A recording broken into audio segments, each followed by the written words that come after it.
Hey guys, welcome back to Pepcoding. तो इस video में हम बात करेंगे डेटा मॉडलिंग इन ड्रिल की। ठीक है, तो डेटा मॉडलिंग होता क्या है वो हम देखेंगे। तो हमने ये पिछली वीडियो में देखा था कि जो हमारा कॉम्प्लेक्स डेटा होता है, राइट। दूसरे पेन से लिख लेते हैं, कोई बात नहीं। जो हमारा कॉम्प्लेक्स डेटा होता है ना, कॉम्प्लेक्स डेटा को हम किसमें एक नेटिव फॉर्मेट में कन्वर्ट करते थे, है ना, कुछ नेटिव फॉर्मेट में, है ना। और ड्रेमल के केस में वो क्या होती थी, हमारी हमेशा कॉलम फैमिली होती थी, राइट। कॉलम फैमिली, ताकि वो उस पर क्वेरीज जो है वो रन कर सके, है ना। अब हम यहाँ पे क्या करने वाले हैं, यहाँ पे सिर्फ कॉलम फैमिली जो है नेटिव फॉर्म अवेलेबल नहीं है ड्रिल में, और भी हमारे पास जो है नेटिव फॉर्म्स अवेलेबल हैं जिन पे क्वेरी हम इजीली रन कर सकते हैं और एफिशिएंट प्रोसेसिंग कर सकते हैं बेसिकली, क्योंकि ये और वेराइटी ऑफ डेटा जो है अपने अंदर अलाउ कर रहा है जिस पे क्वेरीज हम रन कर सकें। तो आज हम डिस्कस करेंगे वो वाली सारी डेटा मॉडल्स, ठीक है, यानी कि जो वो नेटिव फॉर्मेट जिन पे हम क्वेरीज रन कर सकते हैं। तो फर्स्ट है हमारा कॉलम फैमिली। कॉलम फैमिली तो हमने एच बेस में देखा था, अगर आपको याद हो तो हम क्या करते थे, एक एक रिकॉर्ड होता था, राइट, एंड उसको हम कॉलम फैमिली के फॉर्मेट में लिख लेते थे। अगर आपको याद नहीं है तो जाके उसको रिवाइज करके आइए प्लीज, एंड अगर आपने नहीं देखा तो उसको एच बेस को एक बार देख कर आइए, तो आपको इजीली समझ आ जाएगा कि कॉलम फैमिली होता क्या है। ठीक है, नेक्स्ट आता हमारा जेसॉन।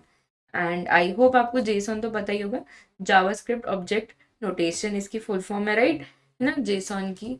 एंड जेसॉन हम इजीली जो है बहुत ही लूज फॉर्मेट होते हैं बेसिकली, सिर्फ हम क्या करते हैं, ये ऑब्जेक्ट्स ही बनाते हैं ना, एंड ये इजीली ट्रांसफरेबल होता है बिटवीन सर्वर्स, है ना। उसके अलावा ये रीडेबल भी बहुत इजीली होता है ना, रीडेबल भी बहुत इजीली हम कर सकते हैं, और इनफैक्ट ये रिलेशन भी डिफाइन कर सकता है इनहेरिटेंस टाइप के, है ना। जैसे ऑब्जेक्ट के अंदर ऑब्जेक्ट नेस्टिंग कर देते हैं, उसके अंदर हम लिस्ट घुसा देते हैं। तो ये सब हम ना जेसॉन में इजीली, मतलब बेसिकली हम स्ट्रक्चर बना सकते हैं और उसमें हम क्वेरीज जनरेट कर सकते हैं। नेक्स्ट आता है हमारा बाइनरी जेसॉन। ठीक है, तो बाइनरी जेसॉन हमारा क्या होता है, इसको इरेज कर लेता है एंड अच्छे से देखते हैं फिर।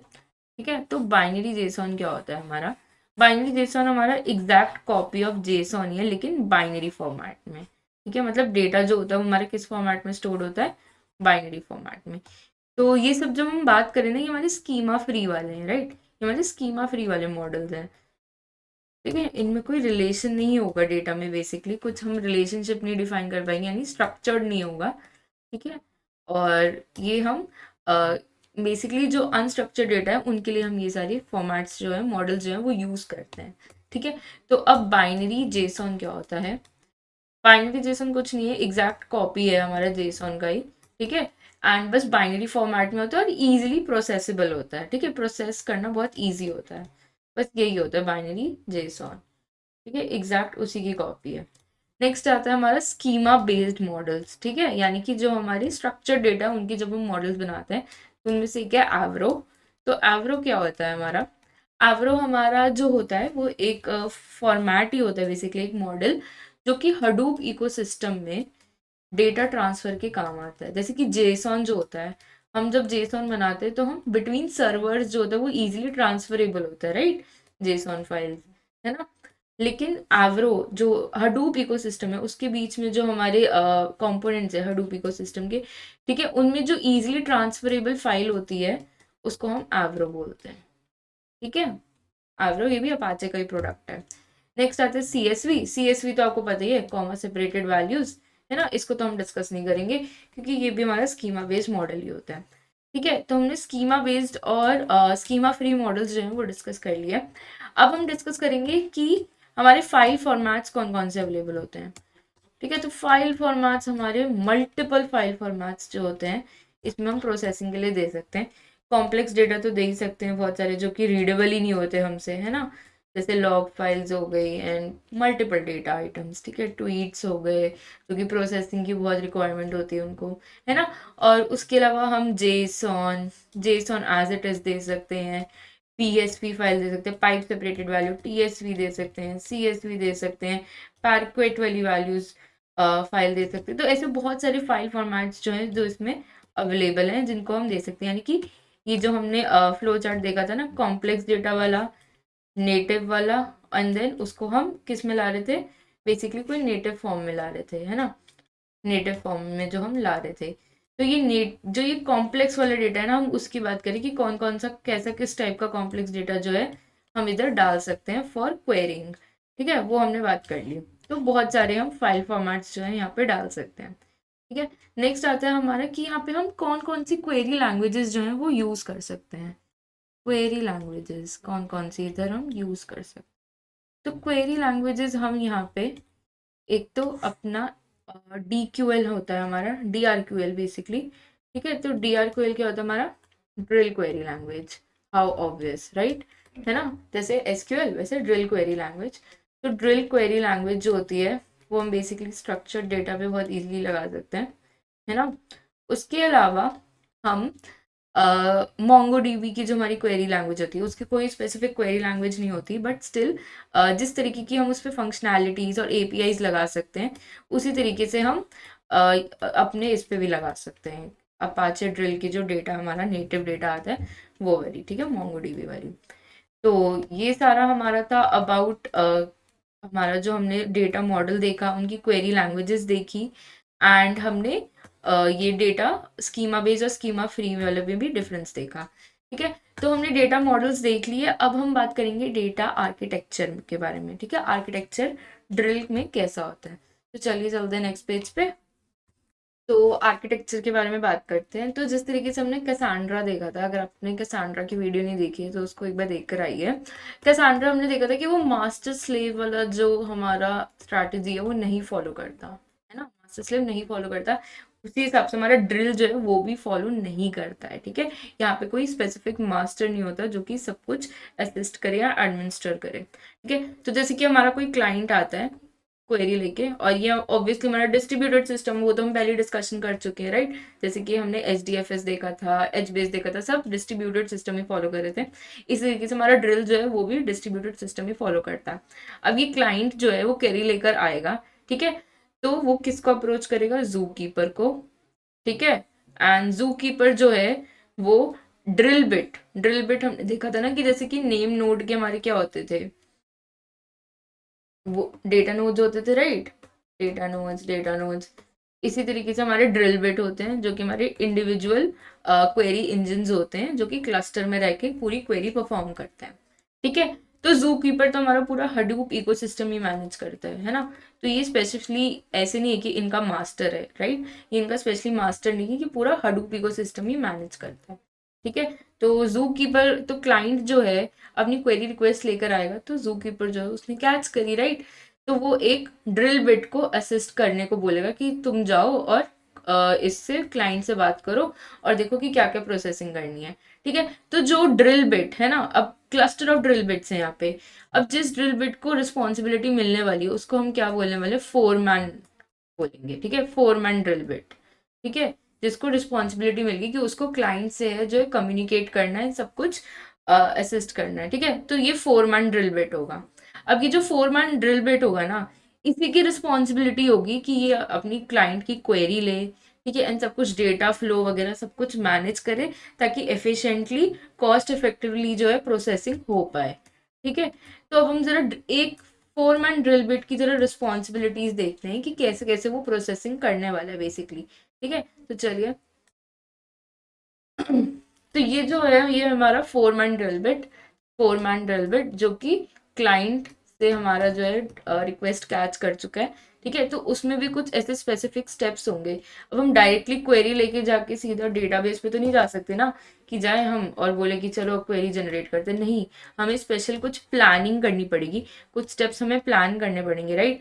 उसके बाद हमारे पास जब पूरा स्ट्रक्चर्ड आ जाएगा क्वेरी का, उसके बाद जाके हम डेटाबेस को अप्रोच करेंगे। विदाउट एनी प्लान हम डेटाबेस को अप्रोच नहीं कर सकते, क्योंकि हमें इसको cost effectively and time efficiently भी करना है। ठीक है, तो इसलिए प्रोसेसिंग को करने के लिए हमें ये सारे स्टेप्स जो हैं वो पहले फॉलो करने पड़ेंगे, तब जाके हम क्वेरी लगाएंगे। तो चलिए देखते हैं क्या क्या स्टेप्स हैं। ठीक है, आई होप ये आपको विजिबल हो। थोड़ा कर लेते हैं थोड़ा सा। ठीक है, तो चलिए बात करते हैं। तो फर्स्ट हमारा एसक्यूएल पार्सर। एसक्यूएल पार्सर क्या होता है हमारा, बेसिकली जो क्वेरी आएगी है ना उसको पार्स करेगा। ठीक है, एसक्यूएल की तरह मतलब पार्स करेगा बेसिकली। अपाचे कैलसाइट एक हमारा फ्रेमवर्क होता है, ठीक है, जो कि क्वेरीज को, मतलब जो हमारी क्वेरीज आ रही है, अब इंग्लिश में क्वेरीज आएंगी बेसिकली, ठीक है, तो हमारे कंप्यूटर कैसे समझेगा, तो कुछ ऐसे तरीका होना चाहिए ना, तो बेसिकली उसको रिलेशनल अलजेब्रा, रेगुलर एक्सप्रेशंस, उन सब में कन्वर्ट करके, जो कि कंप्यूटर अंडरस्टैंडेबल है, उनको कन्वर्ट करेगा। तो ये एसक्यूएल पार्सर इसीलिए होता है, जो कि अपाचे कैलसाइट वाला फ्रेमवर्क यूज करता है एंड क्वेरीज को कंप्यूटर रीडेबल बना देता है, ठीक है, कंप्यूटर रीडेबल। तो कंप्यूटर रीडेबल का मतलब क्या है कि वो रिलेशनल अलजेब्रा और रेगेक्स यूज करता है। रेगेक्स, और ये मतलब ये बेसिकली रिलेशनल अलजेब्रा तो पता है, रेगेक्स भी हमारा रेगुलर एक्सप्रेशन होता है, जो कि कंप्यूटर अंडरस्टैंडेबल होता है, ठीक है। तो ये एसक्यूएल पार्सर से हमारा डेटा पास, क्वेरी पास होगी, सॉरी, ठीक है। फिर उसके बाद नेक्स्ट स्टेप आता है लॉजिकल प्लान। लॉजिकल प्लान क्या होता है, ये ना हमारा पूरा डेटा प्लानिंग करता है, डेटा फ्लो कैसे जाने वाला है, ठीक है। अब क्या होता है, ये जो है ये हमारा क्या है, ये हमारा 4 man ड्रिल बिट है, राइट। तो इसके पास, इसने जो है जू कीपर से कम्युनिकेट किया होगा, राइट। हमने यहाँ पे देखा कि इसने जू कीपर से कम्युनिकेट किया था, है ना। तो जो ये यहाँ पे जू कीपर से कम्युनिकेट कर रहा है ना, तो ये बेसिकली क्या लेने वाला है, यहाँ पे मेटा डेटा लेने वाला है, ठीक है, कि जिस डेटा पे इसको क्वेरी जनरेट करनी है उसके बारे में डेटा, यानी कि उसके बारे में इंफॉर्मेशन लेने वाला है, कि वो किस किस डेटा नोड्स में, या फिर एच की बात करें तो डेटा नोड्स, या फिर एच बेस की बात कर रहे हैं तो कौन कौन से रीजन सर्वर्स उनमें स्टोर्ड है, ठीक है, मतलब डेटा के बारे में इंफॉर्मेशन लेने वाला है। एंड कौन से डेटा बेस में स्टोर्ड है, तो ये सारी इंफॉर्मेशन किसके पास होगी, जू कीपर के पास होगी, राइट। तो अगर ये सारी इन्फॉर्मेशन जू कीपर के पास है, तो ये 4 man ड्रिल बिट के पास भी होनी चाहिए, ठीक है, तभी तो वो अपनी क्वेरीज को प्लान कर पाएगा। अगर उसको पता ही नहीं है डेटा कहाँ पे है, तो वो कैसे प्लान करेगा, ठीक है। अब ये जो है इन्फॉर्मेशन जो है, ये वाली इन्फॉर्मेशन का यूज कौन करने वाला है, लॉजिकल प्लान यूज करने वाला है, ठीक है। तो ये डेटा फ्लो को जो है प्लान करेगा। जैसे समझ लीजिए, हम एग्जाम्पल लेते हैं कि कैसे डेटा फ्लो बेसिकली प्लान होने वाला है। जैसे एच है ना। तो एच में क्या होता है, हमारे 3 रेप्लीकेशन बनते हैं, राइट, अगर आपको याद हो तो 3 रेप्लीकेशंस बनती है डेटा की, है ना। तो वो देखेगा कि सबसे नियरेस्ट कौन सा है, ठीक है, सबसे नियरेस्ट डेटा नोड कौन से होने वाला है, किस पे मुझे क्वेरी लगानी चाहिए, है ना, किस किस पे मुझे, कौन से किस किस डेटा पे मुझे क्वेरी लगानी है एक्चुअली में, कौन सा मेरे लिए जो है रेलिवेंट डेटा है। कुछ ऐसे फालतू डेटा पे थोड़ी ना मैं क्वेरी लगा लूंगा, राइट। जैसे अगर उसको स्टूडेंट्स पे क्वेरी लगानी है ना, स्टूडेंट्स के मार्क्स पे क्वेरी लगानी है, तो वो उनके घर के एड्रेसेस पे क्वेरी ना लगाए, ठीक है। तो ये सारी प्लानिंग जो है, ठीक है, ये सारी प्लानिंग जो है वो कौन करता है, हमारा लॉजिकल प्लान करता है। बेसिकली ये डेटा को डिवाइड करता है, ये पूरा एक लॉजिकल प्लान तैयार करता है। इसमें अभी फिजिकली कुछ नहीं हो रहा, ठीक है, अभी क्वेरीज जनरेट भी नहीं हुई है। ये कहाँ होंगी, ये हमारी यहाँ पे जाके होंगी, डेटा स्टोर के पास जब पहुंचेगा। अभी यहाँ पे सिर्फ प्लानिंग वाले स्टेप्स चल रहे हैं, ठीक है। तो ये बेसिकली प्लानिंग कर लेता है, एक पूरा प्लान तैयार कर लेता है कि कौन कौन से डेटा के पास मुझे जाना है, ठीक है, कौन कौन से डेटा नोड्स के पास मुझे जाना है, एंड किस तरीके से मुझे किन किन कौन सा प्रोसीजर फॉलो करना है, बेसिकली किन किन स्टेप्स में मुझे क्वेरीज लगानी पड़ेंगी, ठीक है। तो डेटा फ्लो का जो पूरी रिस्पॉन्सिबिलिटी होती है वो किसकी होती है, लॉजिकल प्लान की। नेक्स्ट आता है ऑप्टिमाइजर। यहाँ पे डेटा डिवीजन हो गया, ठीक है, डेटा को एफिशिएंटली किस तरीके से प्रोसेस करना है। अब यहाँ तक ऑप्टिमाइजर, ऑप्टिमाइजर क्या करते हैं, ऑप्टिमाइजर क्वेरीज को जो है वो यहाँ पे डिवीजन कर देता है, ठीक है। अब हमने देखा था कि क्वेरी जो है, अब यहाँ पे एक ड्रिल बिट थोड़ी ना है, यहाँ पे कितने हैं, मल्टीपल ड्रिल बिट्स है, क्योंकि ड्रिल बिट्स जो है वो भी डिस्ट्रीब्यूटेड क्वेरी इंजन है, राइट। तो फिर यहाँ पे क्वेरीज का भी डिवीजन होता है, वो भी कैसे होता है, cost effectively and time efficiently and memory efficiently, of course, है ना। तो cost effectively, time and memory, ठीक है। बहुत सारे रूल्स होते हैं बेसिकली, ठीक है, बहुत सारे रूल्स ये फॉलो करता है, ठीक है। उसके हिसाब से ये क्वेरीज को डिवाइड करता है, ठीक है, एंड बाकी ड्रिल बिट्स के पास पहुंचा देता है, ठीक है, बाकी ड्रिल बिट्स के पास पहुंचा देता है। नेक्स्ट आता है हमारा फिजिकल प्लान, ठीक है। फिजिकल प्लान में क्या होता है, बेसिकली फिजिकल प्लान में क्या होता है, हमारे पास डेटा का डिवीजन आ गया, है ना, एंड हमारे पास क्वेरीज का भी डिवीजन आ गया, राइट, ठीक है। अब क्वेरीज और डेटा का जो डिवीजन आ गए, इनको मैप भी तो करना पड़ेगा साथ, इनका जो कंबाइंड हमारा मैपिंग होगी, क्योंकि क्वेरीज जो है वो डेटा पे तो लगने वाली है बेसिकली, तो इनकी जो पूरी मैपिंग होती है ना, इनका पूरा एक ग्राफ बनता है, ठीक है, पूरा एक ए साइक्लिक ग्राफ बनाता है, ठीक है। कौन बनाता है? ये फिजिकल प्लान बनाता है, ठीक है। तो ये पूरा ए साइक्लिक ग्राफ बेसिकली पूरी फिजिकल प्लानिंग होगी, ठीक है, पूरा हमारा ग्राफ बन के आता है। एंड ये किससे होता है हमारा कि डेटा और क्वेरी में क्या मैपिंग होने वाली है, उस हिसाब से हमारा जो है पूरा एक ग्राफ बन के आता है, ठीक है। एंड देन आता है हमारा एग्जीक्यूशन वाला स्टेप, ठीक है। अभी हमारा पूरा फिजिकल प्लान तैयार हो गया, ठीक है। अब ये जो है सिर्फ एक ड्रिल बिट जो है वो नहीं करने वाला, राइट। तो ये वाला जो स्टेप है ना, यहाँ पे वो अपना डेटा जो है बेसिकली ये पूरा प्लान जो है वो किस मल्टीपल ड्रिल बिट्स को भेज देते हैं जो कि अवेलेबल हो, उसके नियर हो, है ना। तो मल्टीपल क्वेरी इंजन जो है यहाँ पे ड्रिल बिट वाले उनको भेज देता है। फोरमैन वाला जो है वो क्या करेगा, वो पूरा प्लान रेडी करेगा, ठीक है। एग्जीक्यूशन वो सारी नहीं करेगा, ठीक है, काम क्योंकि वो सबसे कराएगा बेसिकली, है ना।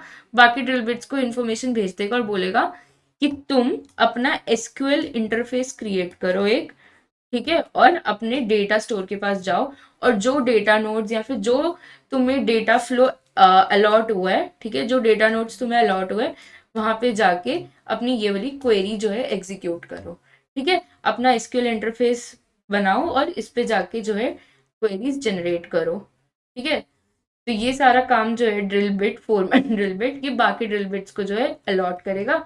एसक्यूएल इंटरफेस तो हम समझ गए कि जो पूरा इंटरफेस बेसिकली पूरी एब्स्ट्रैक्शन करके जाएगा ना, ये सारी प्लानिंग एज इट इज जाके थोड़ी बता देगा, क्योंकि डेटाबेस को क्या काम हमारा पूरी प्लानिंग जानने का। तो ये पूरा एब्स्ट्रैक्ट होके पूरा एक इंटरफेस बन के जो है हमारे डेटा स्टोर को अप्रोच करता है। ऐसे ही हमारे सारे ड्रिल बिट्स जो है वो अप्रोच करेंगे विद दिस प्लान, राइट, ठीक है। ये एग्जीक्यूशन वाले स्टेप में बाकी ड्रिल बिट्स को चला जाता है, ठीक है। फिर उसके बाद सब अपना जो है सारे ड्रिल बिट्स अपनी जॉब परफॉर्म करेंगे, राइट। सारे ड्रिल बिट्स अपनी जॉब परफॉर्म करेंगे, है ना। और उसके बाद जो है अपना जनरेटेड आउटपुट फोरमैन के पास वापस ले आएंगे। जनरेटेड आउटपुट जो है वो किसके पास आएगा? फोरमैन के पास वापस आएगा। एंड फोरमैन ड्रिल बिट जो है वो अपना फिर से जो है क्लाइंट को अपना आउटपुट जो है, ठीक है, टोटल आउटपुट जो आ जाएगा वो जाके किसको दे देगा? इसको दे देगा, क्लाइंट को दे देगा, राइट। तो यहाँ पे हम मैप रिड्यूस नहीं यूज करते, राइट, हमने यहाँ मैप रिड्यूस यूज नहीं किया, ठीक है। यहाँ पे हम क्या यूज कर रहे हैं, यहाँ पे हम पूरा ये एसक्यूएल पार्सर, ये पूरी प्लानिंग वाली अप्रोच लेते हैं, ठीक है। हाइव में हम क्या करते थे, पूरा मैप रिड्यूस इंटरनली कर रहे होते थे, लेकिन यहाँ हम मैप रिड्यूस यूज नहीं करते हैं, ठीक है। तो ये मोर एफिशिएंट प्रोसेसिंग और मोर कॉम्प्लेक्स डेटा को इजीली प्रोसेस कर सकते हैं, और जिस हिसाब से हमारा जो जनरेटेड आउटपुट है वो क्लाइंट के पास चला जाता है। तो ये हमारा पूरा आर्किटेक्चर ऑफ ड्रिल था, ठीक है। आई होप आपको समझ आया होगा। एंड हमने पहले हमने डेटा मॉडल्स जो हैं वो डिस्कस करे, ठीक है, स्कीमा फ्री वाले, स्कीमा बेस्ड वाले, उसके अलावा हमने file formats and query languages, और फिर अब हमने आर्किटेक्चर डिस्कस किया। तो thank you for watching and keep learning. Thank you.